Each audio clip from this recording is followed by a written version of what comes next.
മൂകം കരോതി വാചാലം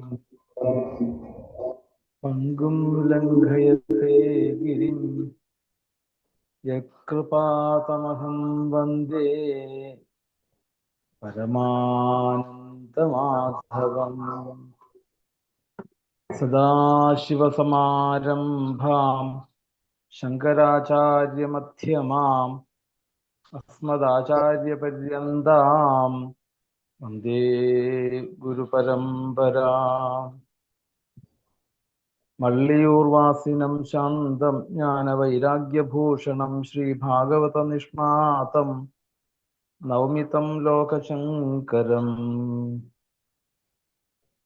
ഗുരുഭ്യോ നമഃ. യോന്തപ്രവിശ്യ മമ വാചമിമാം പ്രസുപ്താം സഞ്ജീവയത്യഖിലശക്തിധരസ്തുധാംനാ പുണ്यांശഹസ്തചരണശ്രവണത്വഗാദീൻ പ്രാണാന്നമോ ഭഗവതേ പുരുഷായ തുഭ്യം. അഖിലാനപരാധാന്മേ ക്ഷമസ്വ കരുണാനിധേ പ്രസീദ മൽഗുരോനാഥ ജനകായ നമോ നമഃ. ഗുരുഭ്യോ നമഃ. സർവത്ര ഗോവിന്ദനാമ സങ്കീർത്തനം ഗോവിന്ദ ഗോവിന്ദ. എല്ലാവർക്കും നമസ്കാരം.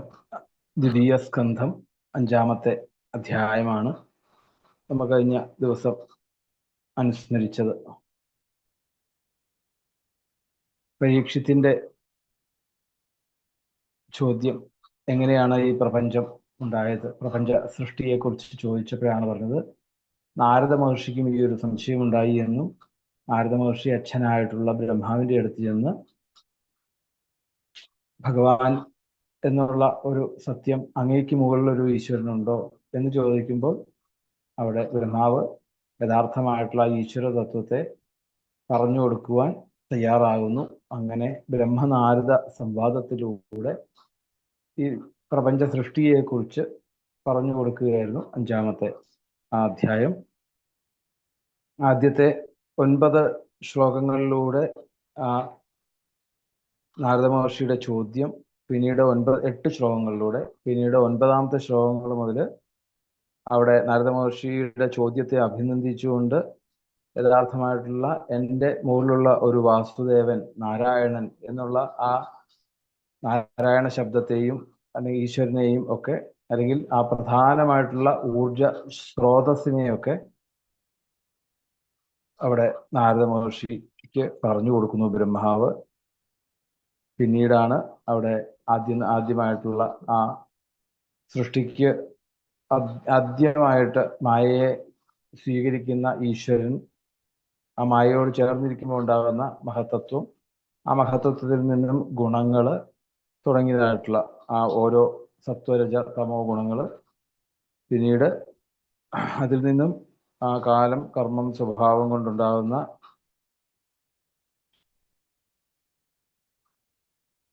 ആ മഹത്തത്വത്തിൽ നിന്നും സാത്വിക രാജസ താമസ അഹങ്കാരങ്ങൾ, പിന്നെ താമസ അഹങ്കാരങ്ങൾ നിന്നും പഞ്ചഭൂതങ്ങൾ ഉണ്ടായിരുന്നു. അതിനുശേഷം പിന്നീട് രാജസ അഹങ്കാരങ്ങളും സാത്വിക അഹങ്കാരങ്ങളും വൈകാരികം, അതിൽ നിന്നൊക്കെ എന്താണ് മനസ്സ്, ദേവന്മാര് ഒക്കെ ഉണ്ടായി, ഓരോന്നിൻ്റെയും ദേവതകൾ ഉണ്ടായി. രാജസ അഹങ്കാരത്തിൽ നിന്നും പഞ്ചേന്ദ്രിയങ്ങൾ, കർമ്മേന്ദ്രിയങ്ങൾ, ദശേന്ദ്രിയങ്ങൾ, പിന്നീട് അതിൽ ബുദ്ധി, പ്രാണൻ ഒക്കെ ഉണ്ടായി എന്ന് പറഞ്ഞ് അതിനുശേഷം ഇങ്ങനെയൊക്കെ എന്തെങ്കിലുമൊക്കെ ഉണ്ടെങ്കിൽ പോലും എന്താണ് ഈ സൃഷ്ടിക്ക് കാരണമായിട്ടുള്ള, അല്ലെങ്കിൽ അതിൻ്റെ പൂർണ്ണ മൂല വസ്തുവായിട്ടുള്ള ഭഗവാന്റെ ചൈതന്യവും കൂടി അതിൽ ചേർത്തപ്പോഴാണ് അതിന് പൂർത്തിയാവുന്നത് എന്നുള്ള രീതിയിൽ ആ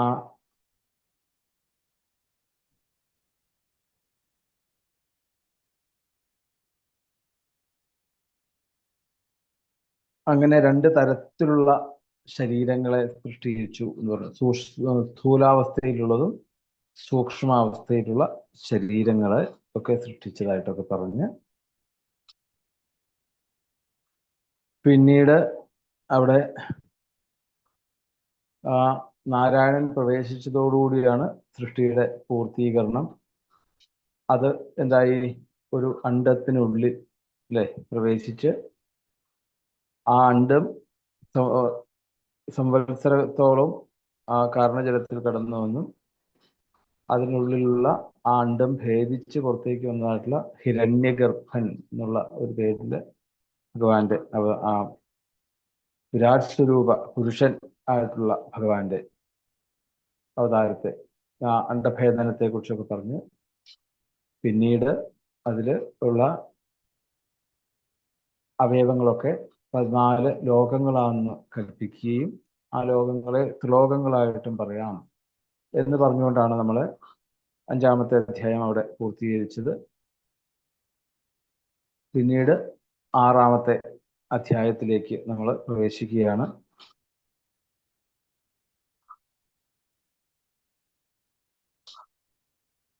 ആറാമത്തെ അധ്യായത്തിലെ താല്പര്യങ്ങൾ നോക്കിക്കഴിഞ്ഞാൽ ഈ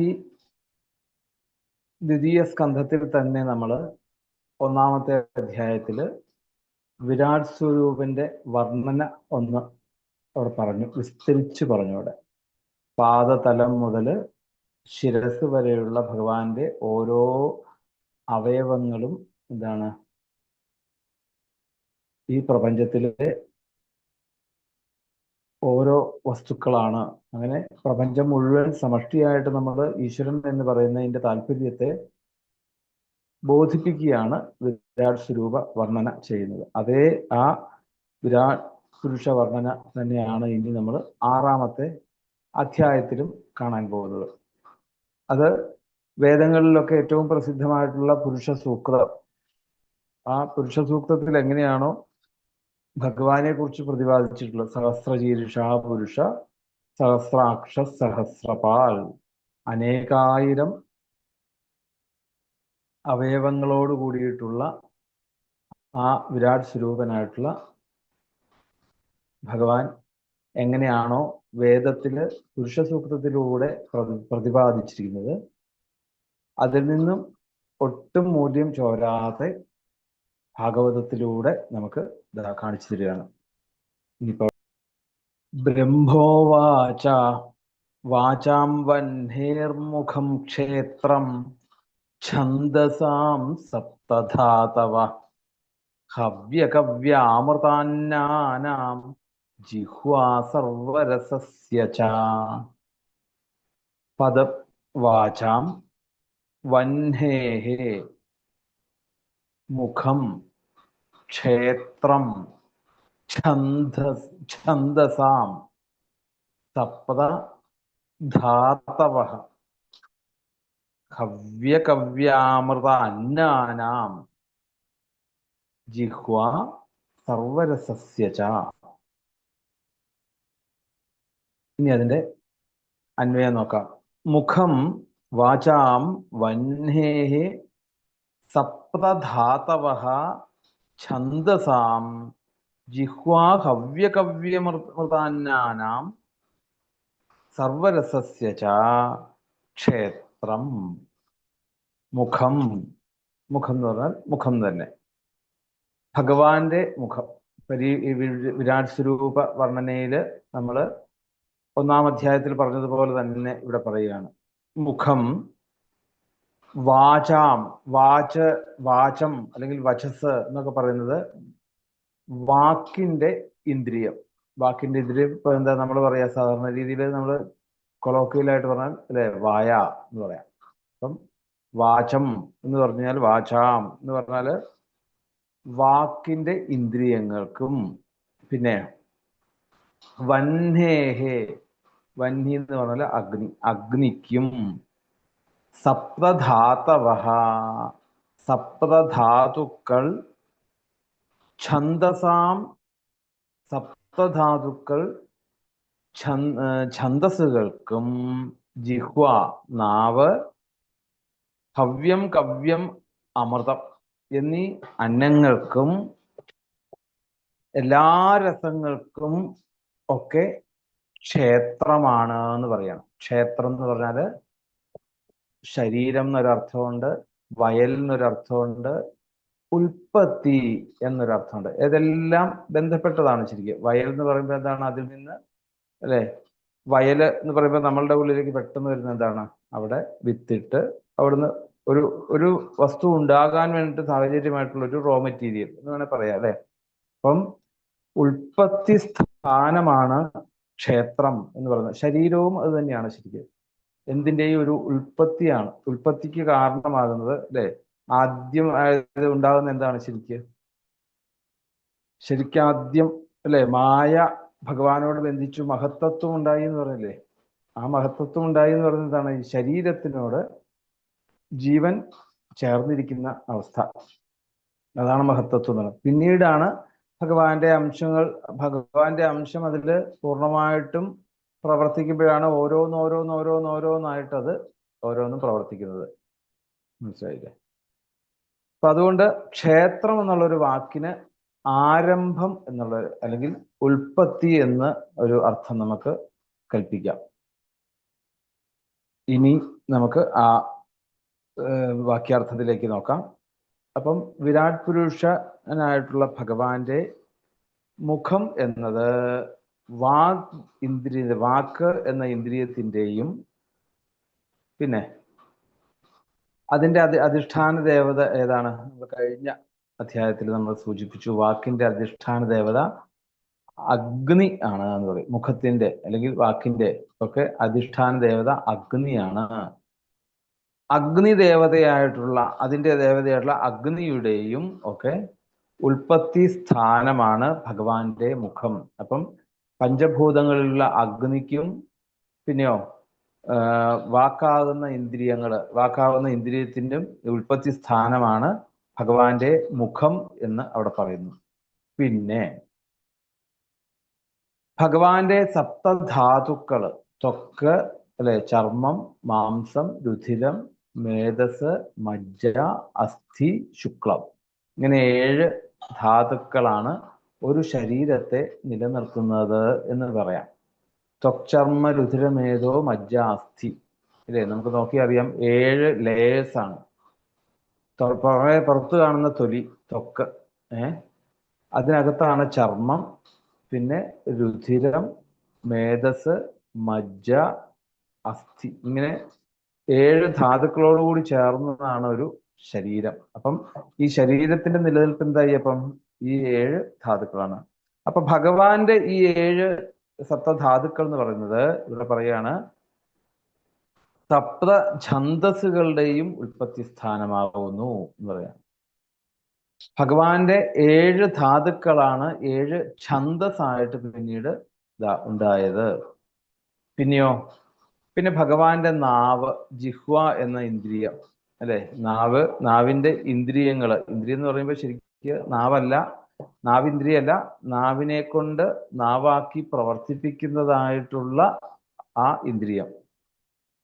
അപ്പൊ കഴിഞ്ഞ ദിവസം നമ്മൾ പറഞ്ഞില്ലേ ജിഹ്വാഗ്രേ എന്ന് പറഞ്ഞില്ലേ, എന്ന് പറഞ്ഞാൽ ആ നാവെന്ന് പറയുമ്പോൾ അത് പൂർണ്ണമായിട്ടുള്ളതാണ്. നാവിന്റെ ഉള്ളിൽ പ്രവർത്തിക്കുന്നതായിട്ടുള്ള ഇന്ദ്രിയം എന്ന് പറയുന്നത് അതിനെ രസിപ്പിക്കുന്നത് ഏതാണോ അതാണ്. ആ ഇന്ദ്രിയം ദേവന്മാരുടെ അന്നം ആയിട്ടുള്ള ഹവ്യം, പിന്നെ പിതൃക്കളുടെ അന്നമായിട്ടുള്ള കവ്യം. ഈ പിതൃക്കളുടെയും ദേവന്മാരുടെയും അവർക്ക് കൊടുത്തതിൻ്റെ ശേഷമുള്ള ഉഭയശേഷം, അതിന് രണ്ടിനും ശേഷമുള്ള ദ്രവ്യമാണ് അന്നം, മനുഷ്യന്റെ അമൃതം എന്ന് പറയുന്നത്. അവർക്ക് കൊടുത്തതിൻ്റെ ശേഷമായിട്ടുള്ളത് എന്ന് പറയാം. അതിൻ്റെയും പിന്നെ എല്ലാ രസത്തിൻ്റെയും സർവരസങ്ങളുടെയും ഒക്കെ ഉൽപ്പത്തി സ്ഥാനമാകുന്നു ജിഹ്വ. അപ്പം ഇവിടെ നമുക്ക് ഈ 6-ാമത്തെ അധ്യായത്തിലെ ഈ വിരാട് പുരുഷന്റെ വിഭൂതികളെയാണ് പറയുന്നത് എന്ന് പറയും. വിഭൂതികൾ എന്ന് പറഞ്ഞാൽ എന്താണ്? പ്രത്യേകമായിട്ടുള്ള അല്ലെ, അതിൽ നിന്നും അനുഭവിക്കുന്നതായിട്ടുള്ള അല്ലെങ്കിൽ ഈ വിരാട് സ്വരൂപനായിട്ടുള്ള ഭഗവാനിൽ നിന്നും അനുഭവിക്കുന്നതായിട്ടുള്ള വസ്തുക്കൾ, അതിലേറ്റവും വിശേഷമായിട്ടുള്ളത്. അപ്പം അതിനെ മൂന്നായിട്ട് തരംതിരിക്കാം എന്ന് ആചാര്യന്മാർ പറയുന്നു. ആധ്യാത്മികമായിട്ടും ആധിഭൂതമായിട്ടും ആധിദൈവമായിട്ടും ഒക്കെ നമുക്ക് നമ്മളുടെ ശരീരത്തിൽ തന്നെയുള്ള ഓരോ അവയവങ്ങളും നമുക്കുണ്ടാകുന്ന ആധി എന്ന് പറഞ്ഞാൽ എന്താണ്? ദുഃഖം, അല്ലെ? ദുഃഖത്തിന് കാരണമാകുന്നത് നമ്മളുടെ തന്നെ ആ അംഗങ്ങളുടെ അല്ലെ അവയവങ്ങളുടെ ചലനത്തിന്റെ ഒരു പരിണിത ഫലമാണ് നമുക്ക് ദുഃഖത്തിന് കാരണമാകുന്നത്. അതിന് വേണ്ട രീതിയിൽ നമ്മൾ അതിനെ എന്താണ് ആ ഇന്ദ്രിയങ്ങൾക്ക് അനുസരിച്ചതായിട്ടുള്ള രീതിയിൽ അതിനെ പ്രവർത്തിക്കാതെ വരുമ്പോൾ നമുക്കത് ദുഃഖമായിട്ട് പരിണമിക്കുന്നു. എന്താണ്? മനസ്സിൽ തന്നെ നമ്മൾ വിചാരിച്ചാൽ മതി, അല്ലേ? മനസ്സ് തന്നെ എന്തായി? മനസ്സ് തന്നെ വേണ്ട രീതിയിൽ അതിനെ നമ്മൾ ഏതൊരു വസ്തുവിനെയും സ്വീകരിച്ചില്ലെങ്കിൽ അത് ദുഃഖമായിട്ടും നടക്കും, പിന്നെന്താണ് സുഖമായിട്ടും വരും. അപ്പം നമ്മളുടെ ചിന്തകള്, നമ്മളുടെ ധാരണകള്, അതൊക്കെ ബുദ്ധി, ഇതെല്ലാം അപ്പൊ ഇന്ദ്രിയങ്ങളുടെ രീതിയിൽ ആ ഇന്ദ്രിയങ്ങളുടെ അനുഭവങ്ങളാണ് യഥാർത്ഥത്തിൽ നമ്മളുടെ ദുഃഖത്തിന് കാരണമാകുന്നത്. ശരിക്ക് ഭാഗവതം നമ്മളെ എന്തിനാ ഇത്രയും വിശദീകരിച്ച് ഇതിലേക്ക് കൊണ്ടുപോകുന്നതിന്റെ കാര്യം, അപ്പം ഈ ഓരോ ഇന്ദ്രിയങ്ങളും ഭഗവത് അംശമാണ്. ഭഗവത് അംശത്തിനനുസരിച്ച് അവിടെ ആ ഇന്ദ്രിയങ്ങൾ പ്രവർത്തിക്കുന്നത് ഭഗവാന്റെ ഊർജ്ജ സ്രോതസ്സിലൂടെയാണ് എന്നുള്ള ഒരു സത്യത്തെ നമ്മൾ മറക്കുമ്പോഴാണ് നമുക്ക് ആ ഇന്ദ്രിയത്തിന്റെ യഥാർത്ഥമായിട്ടുള്ള രസം പകരാൻ നമുക്ക് സാധിക്കാത്തത്. ഇത് പറഞ്ഞ് വലിച്ചു നീട്ടുകയല്ല കേട്ടോ. ഈ സൃഷ്ടിയെക്കുറിച്ചൊക്കെ നമ്മൾ എന്തിനാ പഠിക്കുന്നതെന്ന് ചോദിച്ചു കഴിഞ്ഞാൽ ഇത്രയേ ഉള്ളൂ. അതാണ് ഇതിൽ നിന്ന് ഏറ്റവും നമ്മൾ മനസ്സിലാക്കേണ്ട കാര്യം. നമ്മുടെ ഓരോ ഇന്ദ്രിയങ്ങളും ഭഗവാനോട് ചേർത്ത് വെക്കുമ്പം അതൊരിക്കലും നമ്മളെ ദുഃഖിപ്പിക്കുന്നില്ല എന്നുള്ളതാണ്, അല്ലേ? ഒരിക്കലും ദുഃഖിപ്പിക്കുന്നില്ല എന്നുള്ളതാണ്. നല്ലൊരു ഉദാഹരണം പറഞ്ഞാൽ ഇപ്പം നമ്മൾ പറയാറില്ല, വാക്കാണ് ഏറ്റവും പ്രധാനമായിട്ടുള്ള വാക്കെന്നുള്ള അല്ല, വാക്കെന്ന് നമ്മൾ പറയുന്നു എന്ന് മാത്രം, അല്ലേ? നമ്മൾ പറയുന്ന വാക്കുകള് പറയുന്ന ആളുടെ എന്താണ് തത്വത്തിനോട് ചേർന്നായിരിക്കില്ല കേൾക്കുന്നയാളുടെ. നമ്മൾ പറയല്ലേ ഓരോ കാര്യങ്ങളും. ഇപ്പൊ നല്ലൊരു ഉദാഹരണം, ഈയിടെ ഒരു ഉദാഹരണം കേട്ടതാണ്. എന്ന് വെച്ചാല് നമ്മളിപ്പോ ഒരാൾ പറയാണ് ഒരു കാലത്തും എന്ന് പറഞ്ഞു കഴിഞ്ഞാല് പിന്നെ നമ്മൾ എന്താ പെട്ടെന്ന് നമ്മളുടെ മനസ്സിലേക്ക് വരുന്നത്, അല്ലേ? ഗുണം പിടിക്കുകയല്ല, അല്ലേ? നമ്മളുടെ മനസ്സിലേക്ക് പെട്ടെന്ന് ഈ നെഗറ്റീവ് ആയിട്ടുള്ളത്. അയാൾ പറഞ്ഞാൽ അങ്ങനെയല്ല, ഒരു കാലെത്തും മറ്റേ കാലെത്തുകയല്ല എന്ന് പറയാൻ വന്നാണെങ്കിലോ? ഒന്ന് ആലോചിച്ച് നോക്കി. അപ്പം എത്ര കണ്ട് അപ്പൊ അവിടുത്തെ ദുഃഖത്തിന് കാരണം ആരായി? ദുഃഖത്തിന് കാരണം നമ്മളുടെ ചിന്തയും നമ്മളുടെ വാക്കും നമ്മളുടെ പ്രവൃത്തിയായി. എന്ന് പറഞ്ഞ പോലെ ഓരോ ഇന്ദ്രിയങ്ങളും നമ്മൾ ഈശ്വരനോട് ചേർത്ത് വയ്ക്കുന്നിടത്ത് അവിടെ മായമില്ല, അല്ലെങ്കിൽ അവിടെ ദുഃഖത്തിന് കാരണമാകില്ല. ഈശ്വരനോട് ചേർത്ത് വയ്ക്കുകയാണെങ്കിൽ. അപ്പൊ ഈശ്വരനോട് ചേർത്ത് വയ്ക്കൽ എങ്ങനെയാണെന്ന് ചോദിച്ചു കഴിഞ്ഞാൽ നമ്മളുടെ മനസ്സിനെ വേദനിപ്പിക്കാത്ത രീതിയിൽ നമ്മളുടെ ഇന്ദ്രിയങ്ങളെ നമ്മൾ ചേർത്ത് വെക്കണം. അപ്പൊ ഇവിടെ അതാണ് ഇപ്പൊ പറഞ്ഞത്. ഇനി ഇതിനകത്ത് നമുക്ക് പ്രധാനപ്പെട്ട ഒരു വാക്കാണ് ഈ ക്ഷേത്രം എന്നുള്ളത്. ക്ഷേത്രം എന്നുള്ളത് ഉൽപ്പത്തി സ്ഥാനമാണ്. എന്നുവെച്ചാൽ ഓരോന്നും ഉണ്ടാകുന്നതിന് കാരണമാകുന്ന ഒരു വസ്തു. ഇതാണ് അവിടെ ക്ഷേത്രം. ക്ഷേത്ര ശബ്ദം അവിടെ കൊണ്ടുവന്നിരിക്കുന്നതാണ്. സർവത്ര ഷഷ്ഠ്യന്താനാം പ്രഥമാന്തം ക്ഷേത്രം ദ്രഷ്ടവ്യം.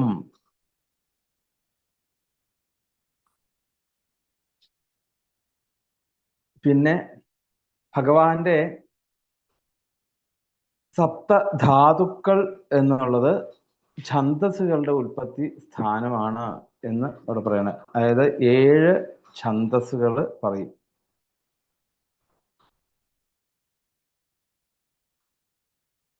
ഗായത്രി, ക്ലുഷ്ണിക്, ഗനുഷ്ടുബ്, ബൃഹതി, പങ്ക്തി, തൃഷ്ടുബ്, ജഗത്യൈ. ഇങ്ങനെ അഥർവവേദത്തിൽ പറയുന്ന 7 ഛന്ദസ്സുകൾ. 7 ഛന്ദസ്സുകൾ ഏതൊക്കെയാണെന്ന് ചോദിച്ചാൽ ഗായത്രി, ഉഷ്മിക്ക്, അനുഷ്ടുപ്പ്, ബൃഹതി, പങ്ക്തി, തൃഷ്ടുപ്പ്, ജഗതി. ഇങ്ങനെ 7 തരത്തിലുള്ള ഛന്ദസ്സുകൾ ഭഗവാന്റെ 7 ധാതുക്കളിൽ നിന്നാണ് എന്ന് പറയുകയാണ്. അപ്പൊ നമുക്ക് നമ്മളുടെ ശരീരത്തില് ഈ ത്വക്ചർമ്മ രുധിരമേതോ മജ്ജ അസ്ഥി എന്നുള്ളത് എത്ര കണ്ട് പ്രാധാന്യമാണോ അത്ര കണ്ട് പ്രാധാന്യമാണ് ഛന്ദസ്സുകൾക്ക് എന്ന് പറയാം. ഛന്ദസ്സുകൾ എന്തിനു വേണ്ടിയാണ് ശരിക്ക്? ഛന്ദസ്സുകൾ എന്ന് പറഞ്ഞാൽ എന്താണ് ശരിക്ക്? ഛന്ദസ്സുകൾ എന്ന് പറഞ്ഞാല് വൃത്തമാണ് ശരിക്ക്. വൃത്തം എന്ന് പറഞ്ഞാൽ എന്താണ്? വൃത്തം എന്ന് പറഞ്ഞാൽ നമ്മൾ പറയുന്ന വൃത്തമല്ല, പിന്നെന്താണ്? വാക്കുകൾ ഒരു പ്രത്യേക ക്രമത്തിൽ യോജിപ്പിച്ച് അക്ഷരങ്ങൾ, വാക്കുകളല്ല അക്ഷരങ്ങൾ പ്രത്യേക ഇത്ര അക്ഷരങ്ങളിൽ ഒതുങ്ങുന്ന രീതിയിലേക്ക് ഒരു 4 പാദങ്ങൾ ഉണ്ടായിക്കഴിഞ്ഞാൽ അതിനെയാണ് 4 പാദം 2 പാദം ഒക്കെ ആയിട്ട് ഉണ്ടാക്കുന്ന ഒരു ഇതിനെയാണ് വൃത്തം എന്ന് പറയുന്നത്. ആ വൃത്തം അല്ലെങ്കിൽ അതിനെയാണ് ഛന്ദസ് എന്നും അവിടെ പറയാൻ സാധിക്കും. അപ്പം അക്ഷരങ്ങള് പാദമായിട്ടും പാദങ്ങള് വൃത്തമായിട്ടും ഒക്കെ പരിണമിക്കുന്നതാണ് ഛന്ദസ്സുകള് എന്ന് പറയുന്നത്. ഇപ്പം ഗായത്രി, ഉഷ്ണിക്ക്, അനുഷ്ടുപ്പ് ഇതിൻ്റെയൊക്കെ അക്ഷരങ്ങൾ നോക്കിക്കഴിഞ്ഞാൽ ടോട്ടൽ 24 ഗായത്രി എന്ന് പറയുന്ന വൃത്തത്തിൻ്റെത്. അനുഷ്ടുപ്പ് എന്ന് പറഞ്ഞാൽ എന്താണ്? 32 അക്ഷരം, അതായത് 4 പാദം കൂടുമ്പോൾ ഒരു പാദത്തില് 8 അക്ഷരം വരും. ഇങ്ങനെ ഓരോന്നിനും അതിൻ്റെതായിട്ടുള്ള രീതിയിൽ അപ്പം ഛന്ദസ്സുകൾ. അപ്പം ഇവിടെ ഭഗവാന്റെ ധാതുക്കള് ആണ് ഛന്ദസ്സുകൾക്ക് കാരണമായതെന്ന്. ഛന്ദസ്സിന് വാക്കിൽ എത്ര പ്രയോജനം എന്ന് ചോദിച്ചാൽ, അല്ലെങ്കിൽ ഇപ്പൊ നേരത്തെ പറഞ്ഞതുപോലെ തന്നെ അല്ലെ, ഒരു കാലത്തും എന്ന് പറഞ്ഞാൽ ഞാനൊരു ഉദാഹരണം പറഞ്ഞില്ലേ, അത് പല വൃത്തത്തിൽ പലരും എടുക്കുന്നത് അല്ലേ.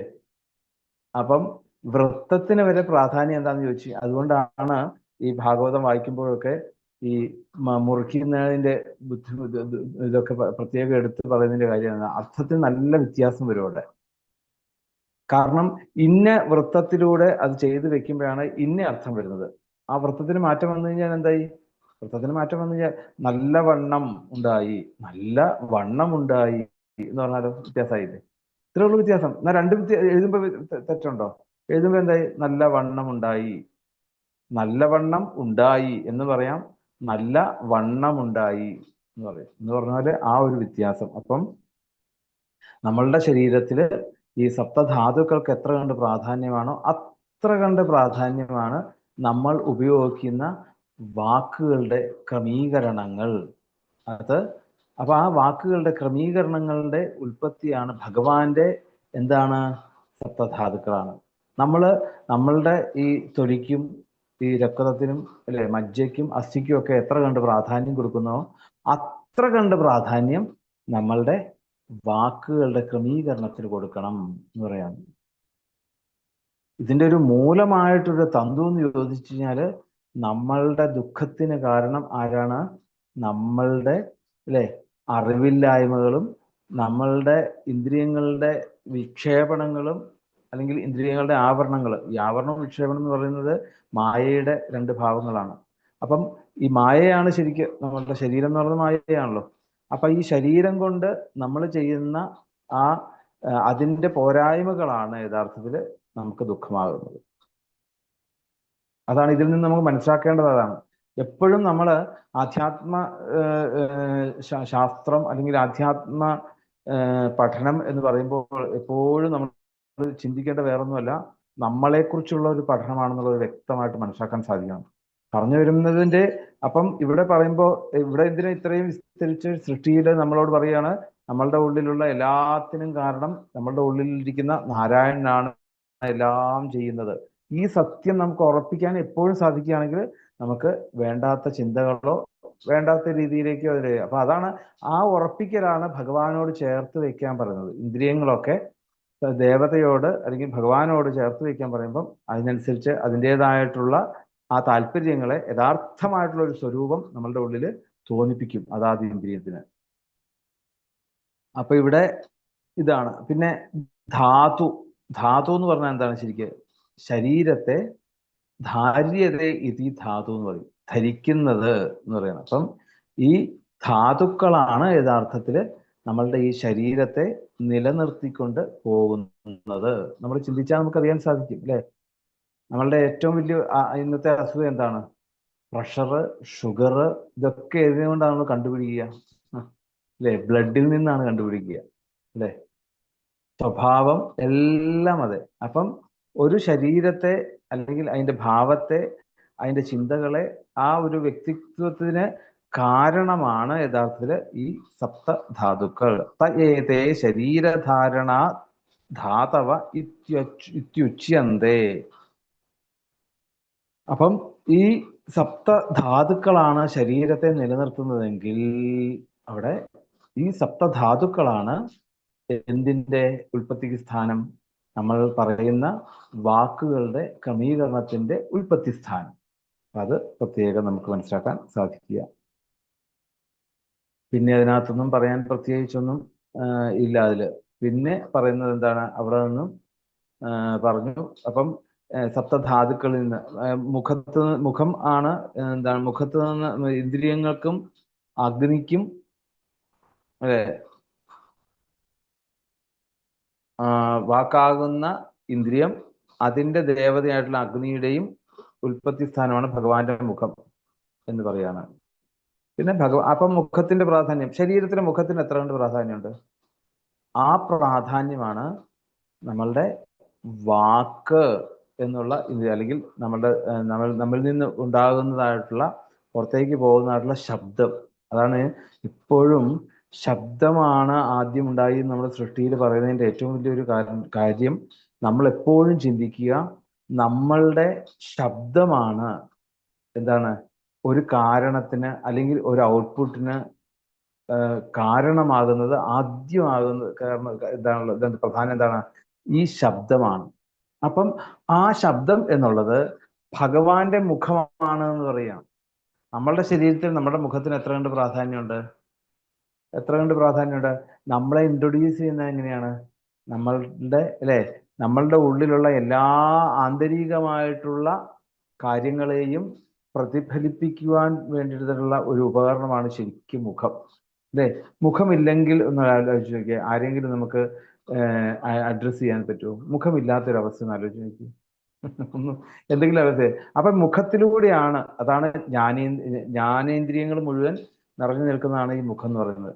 അതുകൂടെ ചിന്തിക്കുക. അപ്പൊ ഈ ജ്ഞാനേന്ദ്രിയങ്ങൾ മുഴുവൻ നിറഞ്ഞു നിൽക്കുന്നതായിട്ടുള്ള ഈ മുഖം എന്നുള്ളത്, അതിന്റെ അധിഷ്ഠാന ദേവതയാണ് വഹ്നി അല്ലെങ്കിൽ അഗ്നി എന്ന് പറയുന്നത്. അപ്പം ഈ അഗ്നിയുടെ, പഞ്ചഭൂതങ്ങളിലായിട്ടുള്ള അഗ്നിയുടെ ഉൽപ്പത്തി സ്ഥാനവും പിന്നെ നമ്മളുടെ ഈ വാക്കാകുന്ന ഇന്ദ്രിയത്തിന്റെയും ഉൽപ്പത്തി സ്ഥാനമായിട്ടുള്ളതാണ് അത് ഭഗവാന്റെ മുഖമാണ് എന്ന് പറയുകയാണ്. അപ്പം അത് അത്ര കണ്ട് പ്രാധാന്യം എന്തിനുണ്ട്? നമ്മളുടെ വാക്കുകൾ കൊണ്ടെന്ന് പ്രത്യേകം ഓർമ്മിക്കുക. അതിനുവേണ്ടിയിട്ടാണ്, അതിന്റെ പ്രാധാന്യത്തെ കാണിക്കാൻ വേണ്ടിയിട്ടാണ്. വാക്ക് എപ്പോഴും ഭഗവാന്റെ മുഖമാണ് എന്ന് വിചാരിച്ചുകൊണ്ട് നമ്മൾ സംസാരിക്കാൻ നമുക്ക് സാധിക്കണം. പിന്നെ സപ്തധാതുക്കൾ, സപ്ത ഛന്ദസ്സുകൾ. അപ്പൊ വാക്ക് ഭഗവാന്റെ മുഖമാണെങ്കിൽ, മുഖം കഴിഞ്ഞാൽ പിന്നെ നമുക്ക് ഏറ്റവും പ്രധാനമായിട്ടുള്ള സ്ഥലം നമ്മളുടെ സപ്തധാതുക്കളാണ് അല്ലെ. ചർമ്മ, മാംസ, രുധിര, മേധ, മജ്ജസ്. ഇത്രയല്ലേ ഉള്ളൂ ശരീരം എന്ന് പറഞ്ഞാൽ. ഇത്രേ ഉള്ളൂ. ഇതെല്ലാം കൂടെ കൂടിയതാണ് ശരീരം എന്ന് പറയുന്നത്. അപ്പൊ ഈ ശരീരത്തെ നിലനിർത്തുന്ന ഈ സപ്തധാതുക്കളാണ് ഭഗവാന്റെ സപ്ത ഛന്ദസ്സുകൾ എന്ന് പറയുന്നത്. അപ്പൊ ഛന്ദസ്സുകൾ, ഇനി അതിൻ്റെയും ഒരു ഗവേഷണമായിട്ട് പഠനം നടത്തുകയാണെങ്കിൽ, ഈ ത്വക്കെന്ന് പറയുന്നത് ഏത് ഛന്ദസ്സാണെന്നും ആ ഛന്ദസ്സിന്റെ വൃത്തം എത്രയാണെന്നും ആ അക്ഷരങ്ങൾ കൂട്ടിക്കഴിഞ്ഞാൽ എന്തൊക്കെ കിട്ടും, അങ്ങനെ വേണമെങ്കിൽ പഠിക്കാം. അതിങ്ങനെ ആവശ്യത്തിന് വേണമെങ്കിൽ പഠിക്കുക എന്നുള്ളതേ ഉള്ളൂ. നമുക്ക് ഈ സപ്തധാതുക്കൾ മാത്രമല്ല, ഇപ്പൊ വൃത്തങ്ങൾ 7 വൃത്തമല്ല, ആണോ? 7 വൃത്തമല്ല, 7 ഛന്ദസ് പ്രത്യേകം എടുത്ത് പറഞ്ഞത് മാത്രം. അതാണ് ഏറ്റവും പ്രധാനമായിട്ട്. അപ്പൊ ഈ 7 ഛന്ദസ്സുകൾ 7 ധാതുക്കളിനോട് എങ്ങനെ യോജിച്ച് നിൽക്കുന്നു അല്ലെ? നമുക്ക് പഠിക്കാനുള്ള നല്ല റിസർച്ചിങ് വിഷയം അതൊക്കെ. ഇപ്പൊ ആദ്യത്തേത് ഗായത്രി ഛന്ദസ്, 24 അക്ഷരം. ഈ ഗായത്രി ഇപ്പൊ ക്രമം പറയുകയാണെങ്കിൽ ത്വക്കിനോട് യോജിച്ച് നിൽക്കുന്നു എന്ന് പറയുകയാണെങ്കിൽ, സപ്തധാതുക്കളായിട്ട് ത്വക്ക് എന്നുള്ളതാണെങ്കിൽ അതിനനുസരിച്ച് ആ ത്വക്കിനോട് എങ്ങനെ ഈ 24 അക്ഷരങ്ങളോട് കൂടിയിട്ടുള്ള ഇത്, അങ്ങനെയൊക്കെ ചിന്തിച്ച് നമുക്ക് അത് ഗവേഷണമായിട്ടുള്ള രീതിയിലൊക്കെ അത് പഠിക്കാൻ സാധിക്കും. എന്തായാലും പറഞ്ഞു വന്നത് അതല്ല, ഭഗവാന്റെ ഓരോ അവയവങ്ങളുടെയും പ്രാധാന്യം നമ്മളുടെ ശരീരം, ഈ എന്തിനാ ഇങ്ങനെ ഈ മുഖം എന്നും അല്ലെങ്കിൽ സപ്തധാതുക്കൾ എന്നൊക്കെ നമ്മളുടെ ശരീരത്തിലുള്ള ഇത് തന്നെ ഭഗവാനോട് യോജിപ്പിച്ചു വെച്ചിരിക്കുന്നതിന്റെ കാരണം എന്താണ്? കഴിഞ്ഞ അധ്യായത്തിൽ പറഞ്ഞു നാരായണനാണ് നമ്മളുടെ ഉള്ളിൽ ഓരോന്നും പ്രവർത്തിക്കുന്നത്. അപ്പൊ ഞാൻ ഈശ്വരനാണെന്നുള്ളതിന് ഉറപ്പിക്കലാണ് അവിടെ. ഞാൻ ഈ കാണുന്ന ശരീരവും ഞാൻ ഈ ചിന്തിക്കുന്നതും ഒക്കെ ഞാൻ ഈശ്വരനാണ് ഞാൻ. അപ്പൊ ഞാൻ ഈശ്വരനോട് ചേർന്നായിരിക്കുന്നത്. ഈ ധാരണ ഇല്ലാതെ വരുമ്പോഴാണ് നമുക്ക് ദുഃഖവും അല്ലെ മറ്റേതെല്ലാം വരുന്നത്. ഞാൻ ഈശ്വരനാണെന്ന് നമുക്ക് തോന്നിക്കഴിഞ്ഞാൽ നമുക്ക് ആരെങ്കിലും പേടിക്കാനുണ്ടോ ശരിക്കും? ആലോചിച്ച് നോക്കൂ. അപ്പൊ അതിനെ ഉറപ്പിക്കലാണ് യഥാർത്ഥത്തിൽ ഓരോ ഇതിലൂടെയും പറയുന്നത്. അപ്പം നമ്മളുടെ മുഖം അത് അല്ലെങ്കിൽ നമ്മൾ വാക്ക്, നമ്മളിൽ നിന്നുണ്ടാകുന്ന വാക്ക് ഭഗവാന്റെ മുഖമായിട്ട് കാണണം എന്ന് പറഞ്ഞാൽ നമ്മളുടെ ശരീരത്തിൽ നമുക്ക് മുഖത്തിന് എത്ര കണ്ട് പ്രാധാന്യമുണ്ടോ അത്ര കണ്ട് പ്രാധാന്യം നമ്മളുടെ വാക്കുകൾക്ക് കൊടുക്കണം. പ്രപഞ്ചത്തിലെ ഏതിൻ്റെയും ശബ്ദം എന്നുള്ളത് ഭഗവാന്റെ മുഖമാകുകയാണ്.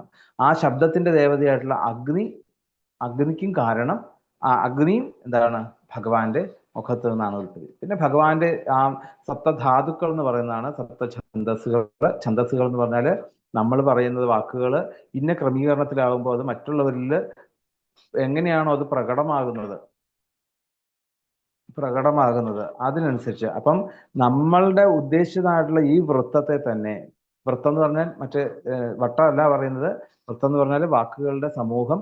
ആ വാക്കുകളുടെ സമൂഹത്തിന്റെ അന്വയവും അല്ലെങ്കിൽ അർത്ഥവും ഒക്കെ അത് മനസ്സിലാകുന്ന രീതിയിൽ വേണം നമ്മളത് പ്രൊണൗൺസ് ചെയ്യാൻ. അതുകൊണ്ടാണ് ഈ എന്താണ് ഭാഗവതം വായിക്കുമ്പോഴൊക്കെ അത് വേണ്ട പോലെ വായിക്കണം എന്ന് പറയുന്നതിന്റെ കാര്യമാണ്. അക്ഷരശുദ്ധി വേണമെന്ന് പറയുന്നതിന്റെ കാര്യം അതാണ്.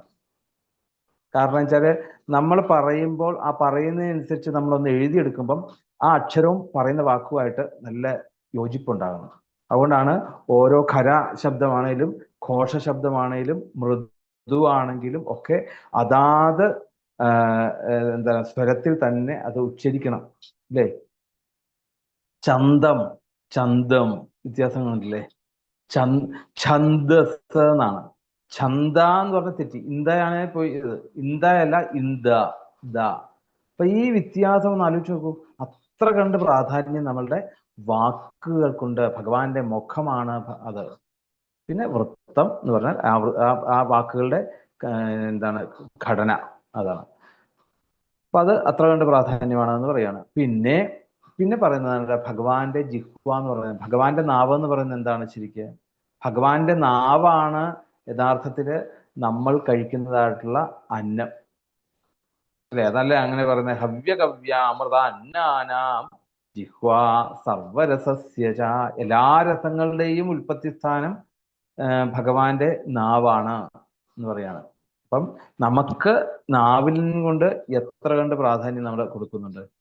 ഇവിടെ ഈ നാവ് തന്നെ ഈ ശരിക്കും പറഞ്ഞാല് നമ്മളുടെ ഇന്ദ്രിയങ്ങളില്, ജ്ഞാനേന്ദ്രിയങ്ങളിലെ നാവിന്റെ ഇന്ദ്രിയത്തെ കുറിച്ചാണ് ഇത് രണ്ടും ഇപ്പൊ പറഞ്ഞിരിക്കുന്നത്. ശബ്ദമായിട്ടുള്ളതും ശബ്ദം കണ്ഠത്തിൽ നിന്നാണ് വരുന്നതെങ്കിൽ പോലും നാവിലൂടെയാണ് അത് വരുന്നത്, അല്ലെ? അപ്പം ആ ശബ്ദത്തിനും പിന്നെന്താണ് രസങ്ങൾക്കും കാരണമായിട്ടുള്ള നാവ്. ഇതൊക്കെ ഭഗവാന്റെ ജിഹ്വേന്ദ്രിയമാണ് യഥാർത്ഥത്തില് ദേവന്മാരുടെ അന്നമായിട്ടുള്ള ഹവ്യം, പിന്നെ പിതൃക്കളുടെ കവ്യം, മനുഷ്യരുടെ അന്നം എന്ന് പറയുന്നത്. അന്നം എന്ന് പറയുന്നത് മനുഷ്യരുടെ അന്നം ഏതാണ്? അമൃത്, അല്ലെ? അപ്പം അങ്ങനെയുള്ള ഇവയ്ക്കൊക്കെ സർവരസങ്ങൾക്കും ഉൽപ്പത്തി സ്ഥാനമാകുന്നു ഭഗവാന്റെ ജിഹ്വ. അപ്പം ഇനി വേണമെങ്കിൽ അത്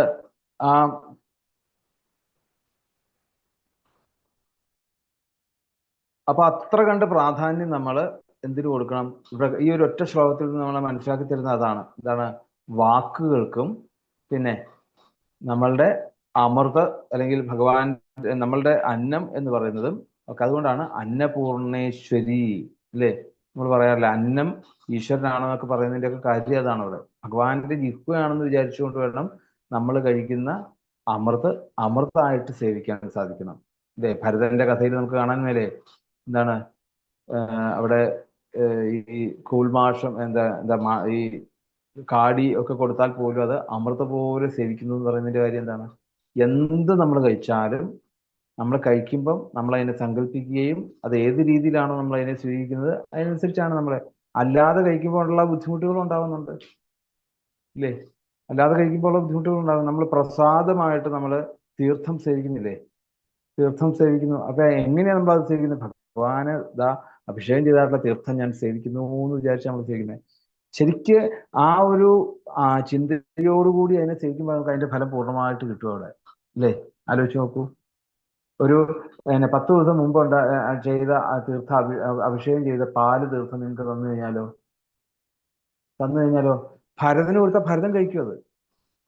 സജ്ജനങ്ങൾക്ക് അതിൽ തൃപ്തിയില്ല. കാരണം എന്താണ്? അതിനെ സ്വീകരിക്കുന്നതാണ്. ആ അന്നം ഞാൻ തീർത്ഥമായിട്ട് ഭഗവാന് ഇതായിട്ടുള്ള തീർത്ഥം ഞാൻ സേവിക്കുന്നു എന്ന് നമ്മളുടെ നാവിന്ദ്രിയം, ആ നാവിന്ദ്രിയം ഈശ്വരനോട് ചേർത്ത് വെക്കുമ്പോൾ അതിനൊരു ദോഷം അവിടെ ഉണ്ടാകുന്നില്ല. ആ വ്യത്യാസമാണത്. അപ്പൊ നമ്മളുടെ ഇന്ദ്രിയങ്ങളെ മുഴുവൻ നമ്മൾ എന്ത് ചെയ്യണം? ഈ ഭഗവാന്റെ ആ അവയവങ്ങളോട്, വിരാട് പുരുഷന്റെ അവയവങ്ങളോട് ചേർത്ത് വെക്കണം എന്ന് കാണിച്ചു തരാൻ വേണ്ടിയിട്ടാണ് ഇത്. അപ്പൊ വാചാം വന്യർ മുഖം ക്ഷേത്രം ഛന്ദസാം സപ്തധാതവ ഹവ്യ കവ്യാമൃത അന്നാനാം ജിഹ്വ സർവരസസ്യ ച.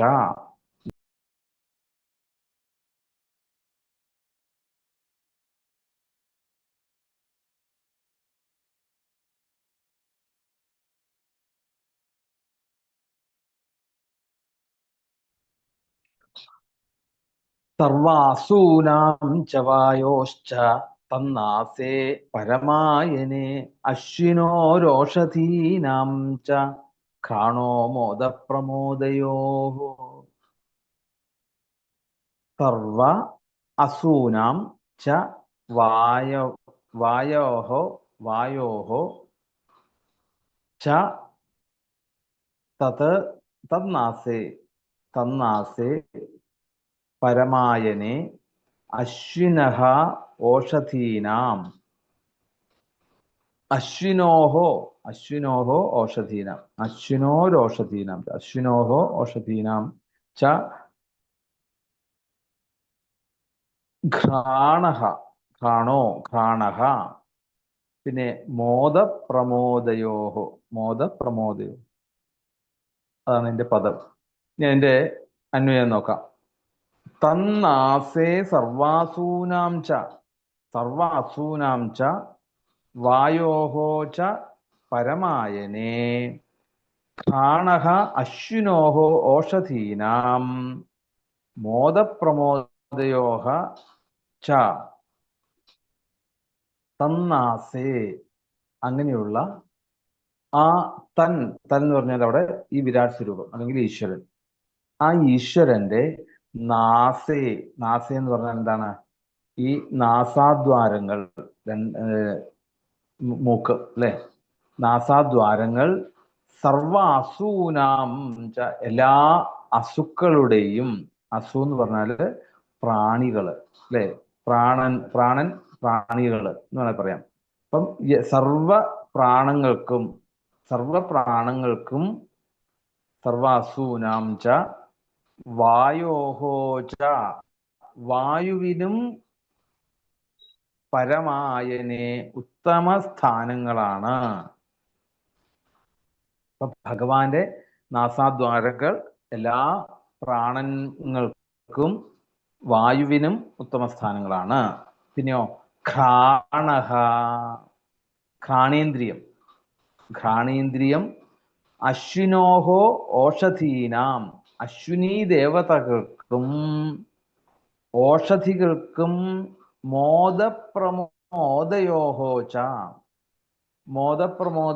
ച സാധാരണയും പിന്നെ വിശേഷവുമായിട്ടുള്ള ഗന്ധങ്ങൾക്കും ഒക്കെ കാരണം അല്ലെങ്കിൽ ഉൽപ്പത്തി സ്ഥാനം ആണ് അവിടെ. അപ്പം ഇനി എന്താണ് ഈ പറയാൻ പോകുന്ന അടുത്തത്?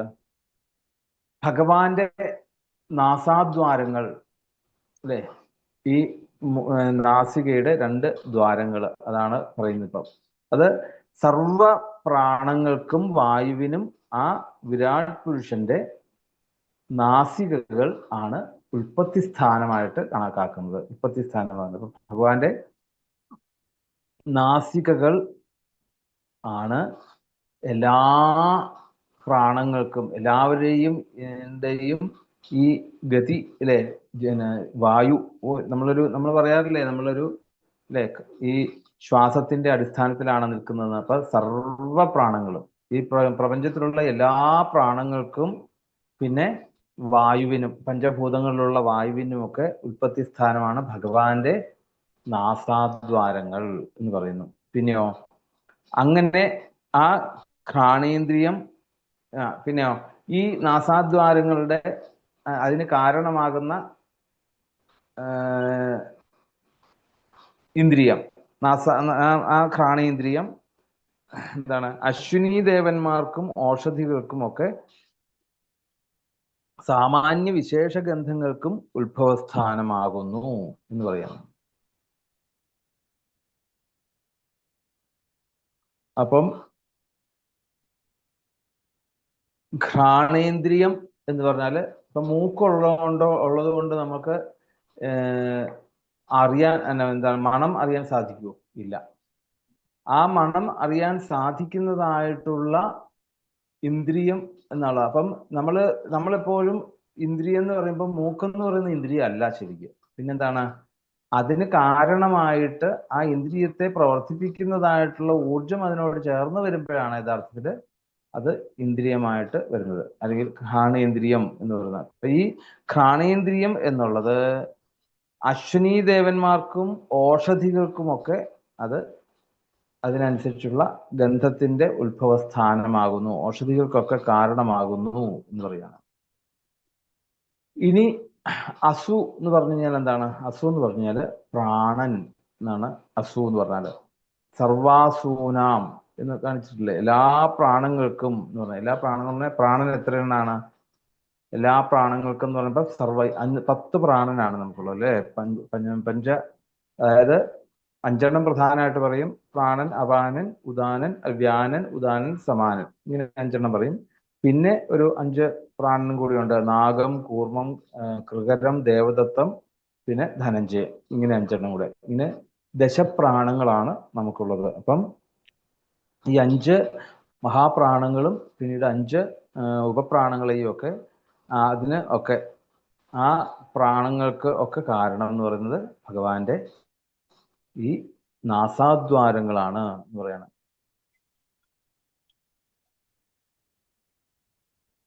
പിന്നെ അവിടെ പ്രത്യേകിച്ച് എന്താ ഉദ്ദേശിക്കുന്നത് വെച്ചാൽ പിന്നെ ഓഷധികൾ പറയുന്നു അല്ലെ? ഓഷധികൾ എന്ന് പറഞ്ഞാൽ എന്താണ്? ശരിക്കും ഭൂമിയിൽ മുളച്ചുണ്ടാകുന്നവയിലെ 4ാമത്തെ വർഗമാണ് ഈ ഓഷധി എന്ന വാക്കുകൊണ്ട് ഉദ്ദേശിക്കുന്നത്. ഭൂമിയിൽ മുളച്ചുണ്ടാകുന്ന 4ാമത്തെ വർഗമാണ് ശരിക്ക് അവിടെ.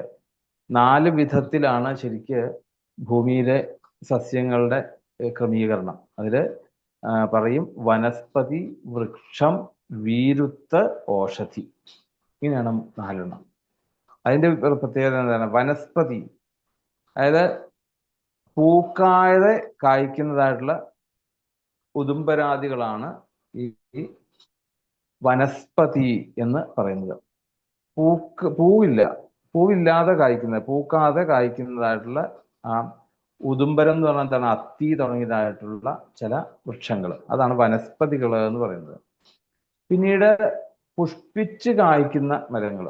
അതിന് നല്ലൊരു ഉദാഹരണം നമ്മുടെ മാവ് തന്നെ അല്ലെ? ആദ്യം പൂവിടും, അതിന്റെ തളിര് ഇടും, ആ തളിരിൽ നിന്ന് പൂവുണ്ടാവും. അപ്പം പുഷ്പിച്ച് കഴിക്കുന്നതാണ് മാവ് മുതലായിട്ടുള്ള വൃക്ഷങ്ങൾ. പിന്നെന്താണ്? വീരുത്ത് എന്ന് പറയും. വീരുത്ത് എന്ന് പറഞ്ഞാൽ അത് വള്ളികളും മറ്റുമൊക്കെ ആയിട്ടുള്ള വൃക്ഷങ്ങളാണ്. വള്ളി പോലെ ഇങ്ങനെ ഇതായി പോകുന്നതാണ് വീരുത്ത് എന്ന് പറയുന്നത്. പിന്നീടാണ് അത് വീരുത്തുകളാണ്. പിന്നെ ഓഷധി എന്ന് പറഞ്ഞു കഴിഞ്ഞാൽ അത് ഫലം പാകം വരുന്നതോടെ നശിക്കുന്നതാണ് ഈ ഓഷധികൾ എന്ന് പറയുന്നത്. അതായത് ഫലം പാകമാകുന്ന പറഞ്ഞാൽ ഇപ്പൊ എന്താണ്? വിതച്ച നെല്ല് ഒരു പാകമായി കഴിഞ്ഞാൽ പിന്നീട് അത് നശിച്ചു പോകും. അത് വേണ്ട ആ ഒരു സമയത്ത് എടുത്തില്ലെങ്കിൽ പിന്നെ എന്താണത്? ഇതായിപ്പോവും, നശിച്ചു പോകും എന്ന് പറഞ്ഞാല്. അതുപോലെ തന്നെ എന്താണ് വാഴ അല്ലെ? ഫലം ഉണ്ടായിക്കഴിഞ്ഞാൽ ആ ഇതൊന്ന് നശിക്കുകയല്ലേ? അപ്പം ഫലം ഉണ്ടായിക്കഴിഞ്ഞാൽ ആ വൃക്ഷം അതോടുകൂടി നശിക്കുക.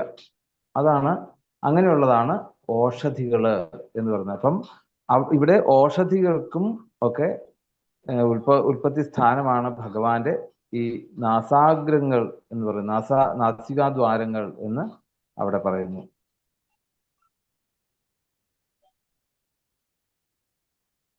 അപ്പൊ അതാണ് അതിനകത്ത് ഏറ്റവും പ്രധാനമായിട്ടുള്ള, പിന്നെ നമുക്ക് ആ സപ്ത ഔഷധികൾ പ്രത്യേകം എടുത്ത് ഇവിടെ കാണിക്കുന്നുണ്ട്. ചെറുപയറ്, ഗോതമ്പ്, കടുക്, എള്ള്, യവം. അപ്പം നെല്ല്. ഇപ്പം നമ്മൾ ഈ ഓഷധികള് ആണ് ശരിക്ക് പറയാറുണ്ട്. നമ്മളിപ്പം ഭഗവാനൊക്കെ ഈ പറ നിറയ്ക്കുന്നതിൽ ഏറ്റവും പ്രധാനമായിട്ട് എന്തായിരുന്നു, പണ്ടൊക്കെ ശരിക്കും പറ നിറയ്ക്കാൻ ഏറ്റവും പ്രധാനമായിട്ടുള്ളത് ഈ നെല്ല് മാത്രമേ ഉണ്ടായിരുന്നുള്ളൂ. ഇപ്പൊ അങ്ങനെയല്ല, പലതും നിറയ്ക്കുന്ന വെച്ച് പറ വെച്ച് വെക്കുന്ന ഒരു സമ്പ്രദായം കാണുന്നുണ്ട്. ശരിക്കും പറഞ്ഞാല് ഈ ഓഷധികളാണ് ശരിക്ക് ഈ പറ വെക്കേണ്ടതെന്ന് പറയും. അപ്പൊ അതില് പറയുന്നുണ്ട്, വ്രീഹയശാലയോ മുദ്ഗാഹ ഗോധൂമ സർഷപാസ്തിലാഹ യവാശ്ചൗഷധയ സപ്ത വിപദം ഘ്നന്തി ധാരിതാഹ. അത് ആണ് സ്മൃതിയില് ഉള്ള ഒരു പ്രത്യേകം എടുത്തു പറഞ്ഞിരിക്കുന്ന 7 തരത്തിലുള്ള ഓഷധികളെ അവിടെ സൂചിപ്പിക്കുകയാണ്. ഓഷധികള് ശരിക്കും പറഞ്ഞാൽ ഇതൊക്കെയാണ് ശരിക്കും. ചെറുപയർ നിറയ്ക്കുന്ന ഒരു സമ്പ്രദായം ഞാൻ കേട്ടിട്ടുണ്ട്. വ്രീഹയശാലയ, വ്രീഹി എന്ന് പറഞ്ഞാൽ നെല്ല്, ശാലി എന്ന് പറഞ്ഞാലും നെല്ലിന്റെ ഒരു വകഭേദം. പലതരത്തിലുള്ള നെല്ലുകളുണ്ടല്ലോ, വരിനെല്ല് അല്ലെ, മുളനെല്ല് തുടങ്ങിയതായിട്ടുള്ള. അപ്പൊ അതില് ആ ശാലി എന്ന് പറഞ്ഞാല് അതിന്റെ വേറൊരു തരത്തിലുള്ള നെല്ല് എന്നുള്ളതാണ്. പിന്നെ മുദ്ഗാഹ, മുദ്ഗ് എന്ന് പറഞ്ഞാല് ചെറുപയറ്. പിന്നെ ഗോധൂമാഹ, ഗോധൂമാഹ എന്ന് പറഞ്ഞാൽ ഗോതമ്പ്. സരിഷഭം, സരിഷഭം എന്നാൽ ഇത് എന്താ പറയുക, കടുക്. സരിഷഭ സ്ഥിലാഹ, തിലം എന്ന് പറഞ്ഞാൽ എള്ള്. പിന്നെ യവ ഔഷധയ സപ്ത വിപദം ഘ്നന്തി ധാരിതാഹ. അപ്പം ഇങ്ങനെയാണ് ഈ 7 തരത്തിലുള്ള സപ്ത ഔഷധികൾ എന്ന് പറയുന്നത്. മത്സ്യാവതാരത്തിലൊക്കെ അവിടെ കാണാമല്ലേ, സപ്ത ഔഷധികളോടുകൂടി ഋഷീശ്വരന്മാര് അല്ലെ, അവിടെ എല്ലാത്തിനും ആ ഒരു 7 സപ്ത ഋഷികള് ഇതെല്ലാം അതിനോടൊക്കെ ഓരോന്നിനോടും ബന്ധപ്പെട്ട് സപ്തധാതുക്കള് ഒക്കെ ശരിക്കും പറഞ്ഞാല് ആ ഇതിനോട് ബന്ധപ്പെട്ടിരിക്കുന്നുണ്ടാവും. അപ്പം അതിനും കാരണം എന്നുള്ള, അപ്പം ഈ സപ്ത ഔഷധികൾ ഭൂമിയിൽ വളരുന്നതിന് കാരണമായിട്ടുള്ള, അല്ലെങ്കിൽ അതിന് കാരണമാണ് ഭഗവാന്റെ ഈ നാസിക ദ്വാരങ്ങളാണ് എന്നാണ് അവിടെ. സർവാസൂനാം ച വായോശ്ച തന്നാസേ പരമായനേ. തന്നാസേ എന്ന് പറഞ്ഞാല് ഭഗവാന്റെ നാസാദ്വാരങ്ങൾ. അപ്പൊ നമ്മൾ ചിന്തിക്കേണ്ടത് എന്താണ്? നമ്മൾ ചിന്തിക്കേണ്ടത് നമ്മളുടെ ശരീരത്തില് നാസാദ്വാരങ്ങൾക്ക് എത്ര കണ്ട് പ്രാധാന്യമുണ്ട്. ആ നാസാദ്വാരങ്ങള് അല്ലെ, ഇനി ഇതിനകത്ത് കാറ്റൊന്നും ഇല്ലാന്ന് പറഞ്ഞിട്ടാണല്ലോ നമ്മൾ അടച്ചു വെക്കുകയല്ലേ അവസാനം അല്ലേ. അല്ലെങ്കിൽ പ്രാണൻ നമ്മളിൽ നിന്ന് വിട്ട് പോയി കഴിഞ്ഞാൽ നമ്മൾ ആ നാസാദ്വാരങ്ങൾ അടച്ചു വെക്കും. അപ്പം ഏറ്റവും പ്രധാനം ഈ ഉച്ഛ്വാസ വായുക്കളുടെ അല്ലെ ബഹിർഗമനങ്ങളാണ് യഥാർത്ഥത്തില് നമ്മളുടെ ശരീരത്തെ നിലനിർത്തുന്നത്. അത് എത്ര കണ്ട് പ്രാധാന്യമാണ് അപ്പം നമ്മളുടെ നാസാഗ്രങ്ങൾക്ക് അല്ലെ, നാസാദ്വാരങ്ങൾക്ക്. അപ്പം നമ്മളുടെ ശരീരത്തിന് ഈ നാസാദ്വാരങ്ങൾക്ക് എത്ര കണ്ട് പ്രാധാന്യമാണോ, ഈ പ്രാധാന്യമാണ് ഭഗവാന്റെ നാസാദ്വാരങ്ങൾ എന്തായിട്ട് കണക്കാക്കുന്ന ഈ ഓഷധികളും അതുപോലെ തന്നെ നമ്മൾ പറഞ്ഞതായിട്ടുള്ള അസുക്കളും നമ്മളുടെ നമ്മളുടെ അല്ലെ പ്രാണനുകളും പിന്നെ നമ്മളുടെ ഉള്ളിലുള്ള വായുക്കളും. ഇതൊക്കെ നമ്മളുടെ ഉള്ളിലുള്ള ഈ വായു എന്ന് പറയുന്നത് ഭഗവാന്റെ നാസാദ്വാരങ്ങളാണെന്ന്. അതാണ് അതിന്റെ ഏറ്റവും എടുത്ത് അപ്പം കാണിക്കുന്നത്. അപ്പം നാസിക അതുപോലെ തന്നെ വാക്ക്, 2 ഇന്ദ്രിയങ്ങളെയാണ് നമ്മൾ ഇന്ന് ചർച്ച ചെയ്തത്. വാചാം വന്യേർമുഖം ക്ഷേത്രം ഛന്ദസാം സപ്തധാതവ ഹവ്യകവ്യാമൃത അന്നാനാം ജിഹ്വാ സർവരസസ്യ ച സർവാസൂനാം ച വായോശ്ച തന്നാസേ പരമായനെ അശ്വിനോരോഷധീനാം ച ഘ്രാണോ മോദപ്രമോദയോ. ഈ 2 ശ്ലോകങ്ങള്. അപ്പം ഇതിൽ നിന്ന് നമുക്ക് മനസ്സിലാക്കേണ്ടത് വേറൊന്നുമല്ല, നമ്മൾ എന്നും പറയുന്നത് പോലെ തന്നെ നമ്മൾ നിന്ന് അന്യമല്ല ഈശ്വരൻ എന്നുള്ളതിനെ ഉറപ്പിക്കലാണ് ശരി. നമ്മൾ നിന്നും അന്യനല്ല ഈശ്വരൻ, ഞാൻ ഈശ്വരനാണെന്നുള്ളൊരു ബോധം നമ്മുടെ ഉള്ളിൽ എപ്പോഴും ഉണ്ടാവണം. പിന്നെ വാക്കുകള് അല്ലെ, അത് ഭഗവാന്റെ മുഖമാണ്. മുഖത്തിന്, നമ്മളുടെ ശരീരത്തിലെ നമ്മളുടെ മുഖത്തിന് എത്ര കണ്ട് പ്രാധാന്യമുണ്ടോ അത്ര കണ്ട് പ്രാധാന്യമാണ് നമ്മളുടെ വാക്കുകൾക്ക് കൊടുക്കണം. നമ്മളുടെ സപ്തധാതുക്കൾക്ക് എത്ര കണ്ട് പ്രാധാന്യമുണ്ടോ അത്ര കണ്ട് പ്രാധാന്യം നമ്മളുടെ വാക്കുകളുടെ ക്രമീകരണങ്ങൾക്ക് കൊടുക്കണം. വെച്ചാൽ അക്ഷരങ്ങള് അതുപോലെ തന്നെ വാക്കുകള്, ശബ്ദത്തിനനുസരിച്ചുള്ള അക്ഷരക്കൂട്ടങ്ങളാകുന്ന ആ വൃത്തം, അതൊക്കെ സപ്തധാതുക്കളാണ്. അപ്പൊ അത്ര കണ്ട് പ്രാധാന്യം ഭഗവാന്റെ സപ്തധാതുക്കളാണ് വൃത്തം എന്ന് പറഞ്ഞാല് നമ്മളപ്പോ എത്ര കണ്ട് അത് പ്രാധാന്യം അതിന് കൊടുക്കണം. ആ പ്രാധാന്യം നല്ല രീതിയിൽ ഉപയോഗിച്ചാൽ അത് നമുക്ക് സൗഖ്യം തരുന്നു. നമ്മൾ മോശമായിട്ടുള്ള രീതിയിൽ അതിനെ ഉപയോഗിച്ചു കഴിഞ്ഞാൽ അത് നമുക്ക് ദുഃഖത്തിന് കാരണമാകുന്നു. അപ്പം നമ്മളുടെ ദുഃഖത്തിന് കാരണം നമ്മളത് ഈശ്വരന്റെ വാക്കാണ്, അല്ലെ ഈശ്വരന്റെ സപ്തധാതുക്കളാണ് ഞാൻ പറയുന്ന വാക്കുകളുടെ സമൂഹം എന്ന് നമുക്കൊന്ന് നിരീക്ഷിച്ചുകൊണ്ട് സംസാരിക്കാൻ സാധിക്കുകയാണെങ്കിൽ അത്രേ ഉള്ളൂ അവിടെ. അങ്ങനെയാകുമ്പോൾ നമുക്കത് സുഖമായിട്ട് നമുക്കിരിക്കാൻ സാധിക്കും. പിന്നീട് അത് കഴിഞ്ഞ ശേഷമാണ് പിന്നെ പറഞ്ഞത് ഭഗവാന്റെ നാസാദ്വാരങ്ങൾ, അല്ലെ, നാസാദ്വാരങ്ങൾ. അത് വായുവിന്, അഗ്നി പറഞ്ഞു, ആദ്യം അഗ്നി പറഞ്ഞു, പിന്നെ വായുവിന്റെ ഉൽപ്പത്തി സ്ഥാനം. ഇതിന്റെയൊക്കെ ഉൽപ്പത്തി, ഈ അഗ്നി ഉണ്ടാകാനുള്ള കാരണവും അല്ലെങ്കിൽ വായു ഉണ്ടാകാനുള്ള കാരണമൊക്കെ ഭഗവാന്റെ നാസാദ്വാരങ്ങളാണ് എന്ന് പറയാം. നമ്മളുടെ ഉള്ളിലും അതുപോലെ തന്നെ നമ്മളുടെ നാസാദ്വാരങ്ങളാണ് ഏതിന് കാരണമാകുന്നത്? ഓഷധികൾക്ക്, 7 തരത്തിലുള്ള ഓഷധികളെ കുറിച്ചൊക്കെ ഇവിടെ സൂചിപ്പിച്ചതും പിന്നെ നമ്മളുടെ 10 പ്രാണൻ, അല്ലെ, അത് കാരണം ശരിയാണല്ലോ. നമുക്ക് തന്നെ അറിയാമല്ലേ, ഈ വായുവിന് പോകാനും വരാനുള്ള സംവിധാനം ഇതിലൂടെയാണ്, നമ്മളുടെ നാസാദ്വാരങ്ങളിൽ കൂടെ തന്നെയാണ്. പിന്നെ നമ്മൾ ധരിക്കണം, ഈ 10 പ്രാണന്മാരെന്ന് നമ്മൾ പറയുമ്പോഴേക്കും നമ്മളൊക്കെ വിചാരിക്കും എന്താണ് 10 വായുക്കൾ ഇങ്ങനെ ഉള്ളിൽ കൂടെ പോവാ. അങ്ങനെ അല്ല കേട്ടോ. ഒരേ ഒരു വായു ഉള്ളൂ. ആ വായു പല സ്ഥലത്തിലൂടെ ചെന്ന് പല പ്രവർത്തികൾ ധർമ്മം ചെയ്യുമ്പോഴാണ് അതിന് ഓരോരോ പേരുകൾ വരുന്നത്. അപ്പം ഒറ്റ വായു ഉള്ളൂ. ആ വായുവിന് കാരണമാകുന്നത്, ആ വായുവിന്റെ കാരണം എവിടുന്നാണെന്ന് ചോദിച്ചു കഴിഞ്ഞാൽ അത് ഭഗവാന്റെ നാസാദ്വാരത്തിലൂടെയാണ് എന്ന് പറയാം. നാസാദ്വാരമാണ് എന്ന് പറഞ്ഞാൽ നമ്മളുടെ നാസാദ്വാരത്തിന് എത്ര കണ്ട് പ്രാധാന്യമുണ്ടോ അത്ര കണ്ട് പ്രാധാന്യം നമ്മൾ എന്തിനു കൊടുക്കണം? നമ്മളുടെ പ്രാണന് കൊടുക്കണം. അതാണ് ഇവിടെ പറഞ്ഞു തരുന്നത്. അപ്പം ആ പ്രാണനെ വേണ്ട പോലെ അതിൻ്റെതായിട്ടുള്ള ധർമ്മങ്ങളെ ചെയ്യുവാനുള്ള ആ സാഹചര്യങ്ങളെ നമ്മൾ ഒരുക്കി കൊടുക്കണം. അതുകൊണ്ടാണ് നമുക്ക് പറയാറില്ലേ, വായു വിലങ്ങി എന്നൊക്കെ പറയുകയല്ലേ. അപ്പൊ സത്യത്തില് ആ നമ്മളുടെ അന്തർഗതികള് യഥാർത്ഥത്തിൽ അതിനെയൊക്കെ സൂക്ഷ്മമായിട്ട് ആ വേണ്ട പോലെ സഞ്ചരിക്കുമ്പോൾ മാത്രമാണ് നമുക്ക് സുഖം അനുഭവിക്കാൻ സാധിക്കുന്നത്. അതാണ്. അപ്പം വേണ്ടതിനെ നമ്മൾ സ്വീകരിക്കാനും വേണ്ടാത്തതിനെ പുറത്തേക്ക് കളയുകയും ചെയ്യുന്നത് ഒരു പ്രക്രിയയാണ് പ്രാണായാമം എന്ന് പറയുന്നത്. പ്രാണായാമം ഏറ്റവും വിശേഷമായിട്ടുള്ള ഒരു കാര്യമാണ്. നമ്മൾ ഇതുവരെ അതിനെക്കുറിച്ചൊന്നും നമ്മൾ അങ്ങനെ ശരിക്കും ചിന്തിക്കാണ്ടാണ്. എന്തുകൊണ്ടാണ് ഈ പ്രാണിക് ഹീലിംഗ് എന്ന് പറഞ്ഞ ഒരു എന്താണ് സമ്പ്രദായം തന്നെ ഉണ്ടായിട്ടില്ലേ? പ്രാണിക് ഹീലിംഗ് ദൂരദേശത്ത് ഇരുന്നു കൊണ്ട് തന്നെ നമ്മളുടെ പല അസുഖങ്ങളെയും ഇല്ലാണ്ടാക്കാൻ സാധിക്കുന്നില്ല. അപ്പൊ എന്തായി? അതിന് കാരണം എന്തുകൊണ്ടാണ്? ഈ ഒരൊറ്റ വായുവായിട്ടുള്ള ഒരു കണക്ഷനാണ്. ഞാൻ നേരത്തെ പറഞ്ഞതുപോലെ തന്നെ നമ്മൾ എന്തിനെയാണോ ചിന്തിക്കുന്നത് ആ ചിന്തയ്ക്കനുസരിച്ച് നമുക്ക് ആ വായുവിനെ, നമ്മളെല്ലാം ബന്ധപ്പെട്ടായിരിക്കുന്നത്.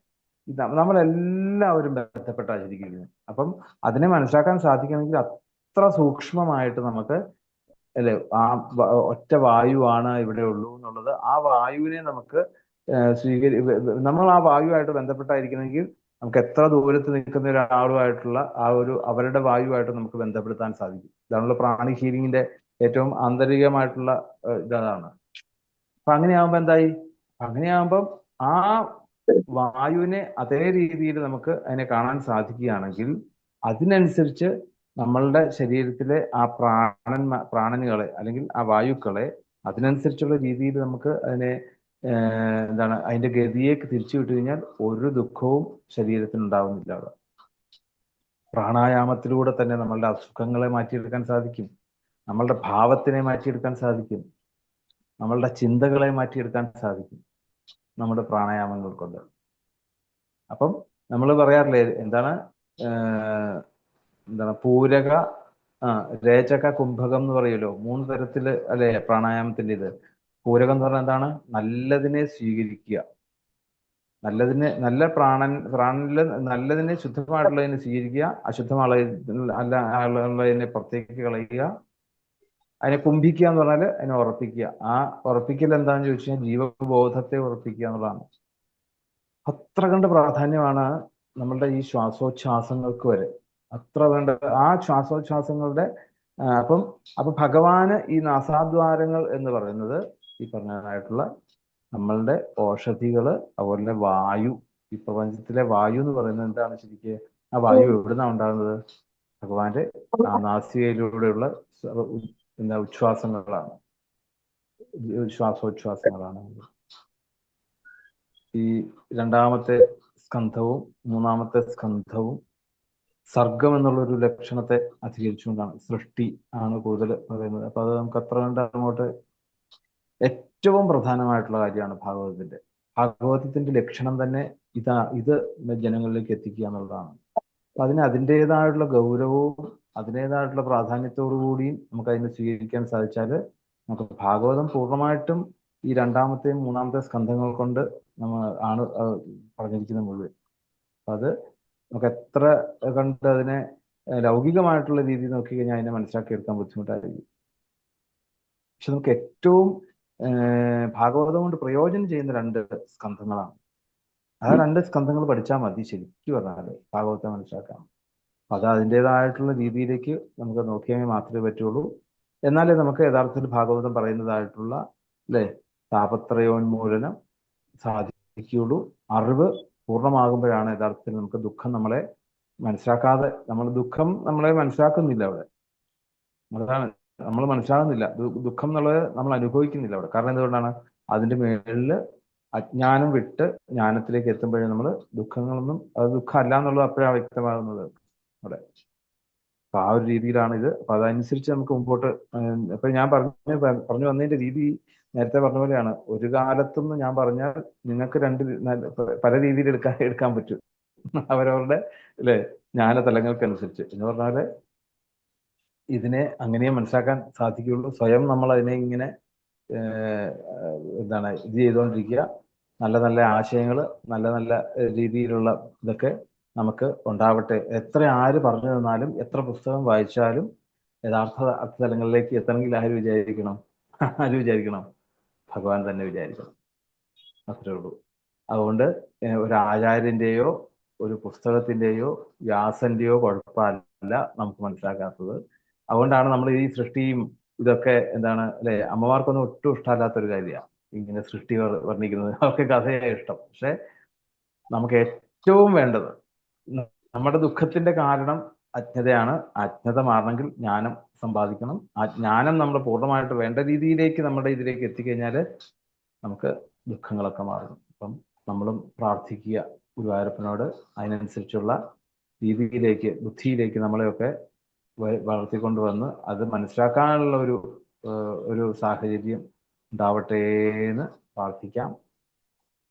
പതിവ് പോലെ നമുക്ക് എല്ലാവർക്കും ഒരേ ഭാവത്തില് ഒരേ സ്വരത്തില് ആ സമർപ്പണ ശ്ലോകങ്ങൾ ചൊല്ലി നമുക്ക് സമർപ്പിക്കാം.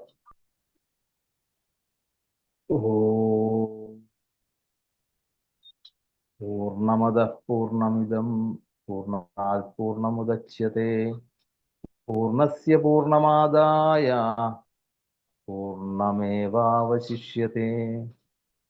സ്വസ്തി പ്രജാഭ്യഃ പരിപാലയന്താം ന്യായേന മാർഗേണ മഹിം മഹീചാ. ഗോബ്രാഹ്മണേഭ്യഃ ശുഭമസ്തു നിത്യം. ലോകാഃ സമസ്താഃ സുഖിനോ ഭവന്തു. കായേന വാചാ മനസേന്ദ്രിയൈർവാ ബുദ്ധ്യാത്മനാ വാ പ്രകൃതേ സ്വഭാവാൽ കരോമി യദ്യൽ സകലം പരസ്മൈ നാരായണായേതി സമർപ്പയാമി.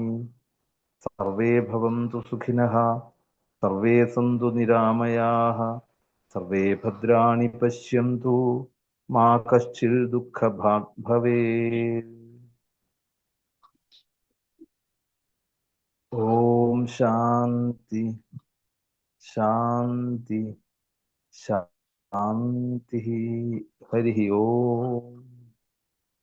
സത്യം പരം ധീമഹി സത്യം പരം ധീമഹി. സത്യം പരം ധീമഹി.